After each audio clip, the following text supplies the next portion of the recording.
First of all, welcome to EduNav. Today we start our lecture 2 of the electricity. I think in previous video we completed the lecture 1 on the topic of the charge and types of charges. Yes, that was completed. And today we start the lecture 2 of this chapter electricity. This is the most important chapter. Then we should start this chapter now. Then first of all, we should know about the charges. Sorry, we should know about the SI unit of the charges and many more things. Like here we consider a topic. I write a topic like the opposite charge or unlike charges attract each other, similar charges or like charges repel each other. But this is the part of major. This is a part of the major chart which we will going to study today in this topic in this video. Then let's leave this topic because this is a major part of this lecture. So first we should know the SI units of the charge. What is the SI unit of the charge? Here SI unit of the electric charge is coulomb. अब coulomb जो होता है charge का SI unit होता है coulomb. Charge का SI unit होता है जिसे हम लोग कैपिटल C से डिनोट करते हैं। अब 1 कूलम क्या होता है? ठीक है, कूलम तो हम लोग जान लें कि एक SI unit of the charge है, लेकिन ये आया कहाँ से? ये कैसे हम लोग कंसीडर करते हैं, इसे कैसे अपनाते हैं इस चीज़ को हम लोग, तो ये हम लोग जानेंगे कैसे इस चीज़ को हम लोग अपनाते हैं। इस कूलम को कुछ इस तरह से माना गया है कि जैसे में अगर कोई भी मेरे पास अमाउंट ऑफ चार्ज हो, ये मैटर नहीं करता ही कौन सा चार्ज है, कोई भी चार्ज, पॉजिटिव चार्ज हो, कोई भी अमाउंट ऑफ चार्ज हो, अगर सिमिलर अमाउंट ऑफ चार्ज पे कोई एक अमाउंट फोर्स लगा रहा है, और वो फोर्स कितना का लग रहा है? 9 × 10⁹ न्यूटन का वो फोर्स लग रहा है इस किसी similar similar quantity of the charge पर, तो उसे कंसीडर किया गया कि 1 कूलम आखिर किसे कहेंगे? तो इसी चीज को कहेंगे 1 कूलम। आई थिंक ये समझ में आ गया होगा। हाँ, और डिस्टेंस भी इसका फिक्स है 1 मीटर के अगर in between the 1 metre at the distance of the 1 metre a similar amount of the quantity of the charge exert the 9 × 10⁹ Newton of the force on the similar amount of the charges quantity of the charge. I think you understand well. Then अब हम लोग को चलना चाहिए next slide पर। अब क्या है कि इस कूलम को और बेहतर समझने के लिए एक मैथमेटिकल टर्म देना आवश्यक है, इसे इम्पोर्टेंट है मैथमेटिकल टर्म देना। आखिर जो हम लोग जानते हैं कि जो इलेक्ट्रॉन होता है इसे पहले हटा लेना जरूरी है।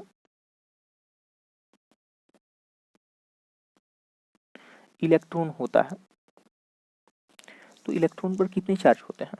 1.6 × 10⁻⁻19 कूलम ऑफ द चार्ज होता है, ठीक है। और यही चार्ज प्रोटॉन पर भी होता है, बशर्ते इलेक्ट्रॉन पर वो नेगेटिव चार्ज दिखाने के लिए यहाँ पर माइनस कंसीडर केवल लगाया जाता है, माइनस होता नहीं है, केवल उसे यह उसका पहचान देने के लिए लगाया जाता है, लेकिन असल में क्या वो होता नहीं है माइनस। तो लोग जानते हैं कि 1 इलेक्ट्रॉन का जो चार्ज है 1.6 × 10⁻⁻19 कूलम ऑफ द चार्ज है।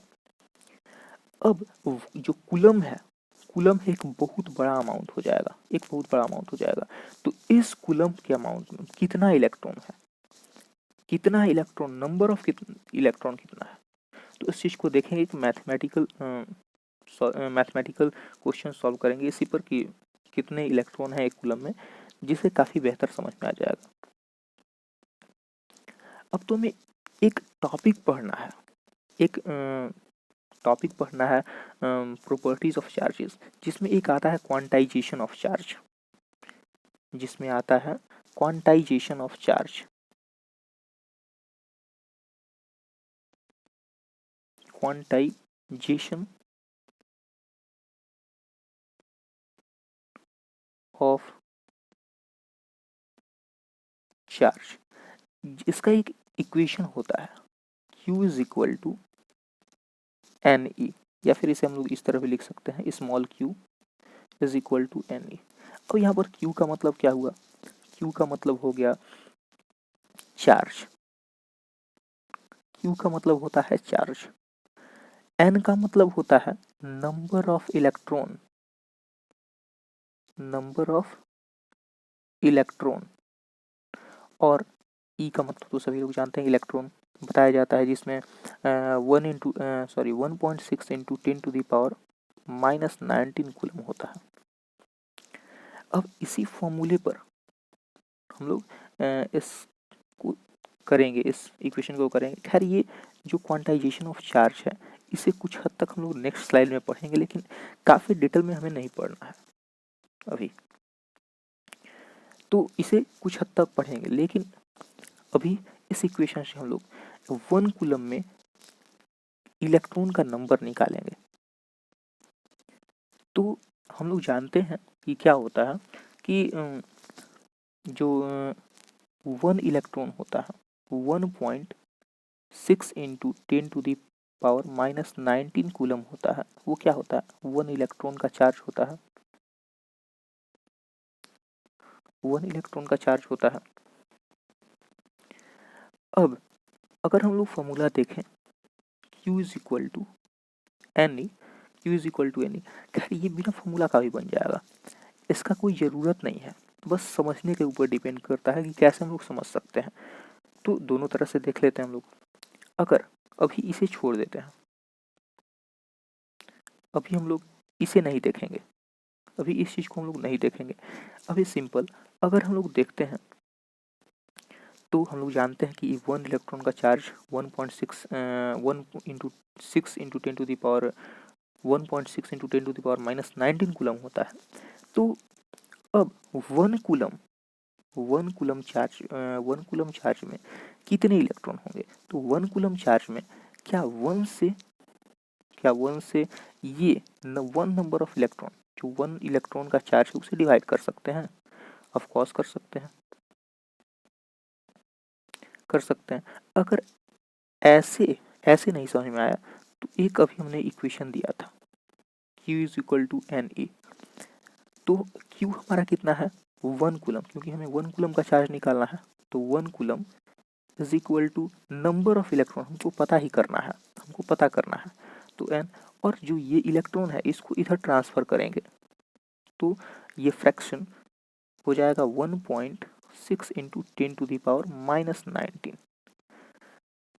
अब यहाँ से हम लोग करेंगे क्या कि इसे जब ये 10 टू द पावर -19 है इसे ऊपर भेजेंगे तो 1 इंटू 10 टू द पावर 19 हो जाएगा, और इसे भी पॉइंट से डेसिमल फॉर्म में से चेंज कर देंगे, डेसिमल फॉर्म हटा देंगे तो ऊपर 10 आ जाएगा और नीचे 16 हो जाएगा। इसे कैंसिल करने पर मेरा कुछ 5/8 आएगा। अब यहाँ पर क्या होगा कि जब 8 से 5 से को डिवाइड करेंगे तो हमारा आ जाएगा 0.625 आ जाएगा इंटू 10 टू द पावर 19। तो इस चीज़ को हम लोग कुछ इस तरह भी लिख सकते हैं 6.25 into 10 to the power 18 electron, यानी जो हमारा नंबर ऑफ इलेक्ट्रॉन हो गया 1 कूलम में, तो नंबर ऑफ इलेक्ट्रॉन इतना होता है। सोचिए कि only in 1 coulomb of the charge there are the 6.25 into 10 to the power 18 electrons. I think ये क्लियर हो गया होगा। अब हम लोग नेक्स्ट टॉपिक की तरफ बढ़ेंगे जो कि है प्रॉपर्टी ऑफ चार्जेस। एक स्लाइड को हमने पीछे छोड़ा था, जिसमें कुछ पॉजिटिव और ऑपोजिट और सिमिलर चार्ज के बारे में बताया जा रहा था। अब उस स्लाइड को अब देख लेते हैं क्या है आखिर वो स्लाइड। ये हमारा वो स्लाइड है, ऑपोजिट चार्जेस और unlike charges attract each other. अब इसे हम लोग ऑपोजिट चार्ज को अनलाइक चार्ज भी कह सकते हैं, सिमिलर चार्ज को लाइक चार्ज भी कह सकते हैं। ये एक प्रॉपर्टी हुआ, ये क्या हुआ, ये एक प्रॉपर्टी है चार्ज का। तो इसे हम लोग देखते हैं आखिर कैसा प्रॉपर्टी है ये। तो इसके कुछ चार प्रॉपर्टी होते हैं, attraction,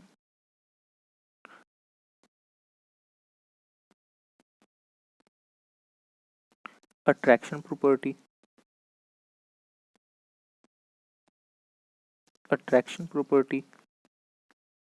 second repulsion property,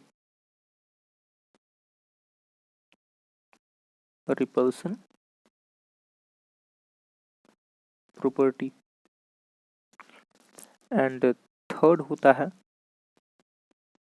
conservation property.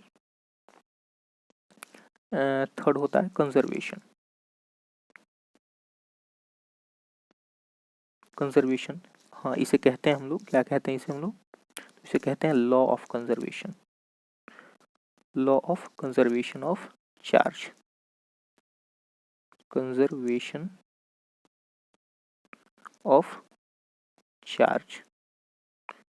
इसे हम लोग डिटेल में डिस्कस करेंगे।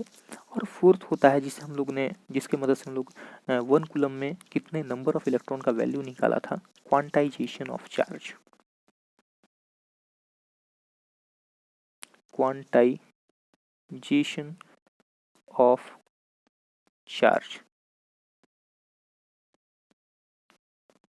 ये हमारा फोर्थ प्रॉपर्टी है चार्ज का। अब बारी बारी से इसे समझते हैं। सबसे पहले अट्रैक्शन प्रॉपर्टी क्या होता है उसे देखते हैं। कोई मेरे पास बॉडी है, सपोज कि कोई बॉडी ए है मेरे पास, और कोई बॉडी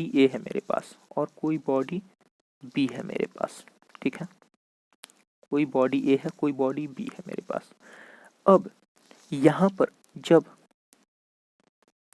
एक बॉडी के पास नेगेटिव चार्ज होगा और दूसरे बॉडी के पास पॉजिटिव चार्ज होगा, तो दोनों क्या करेंगे,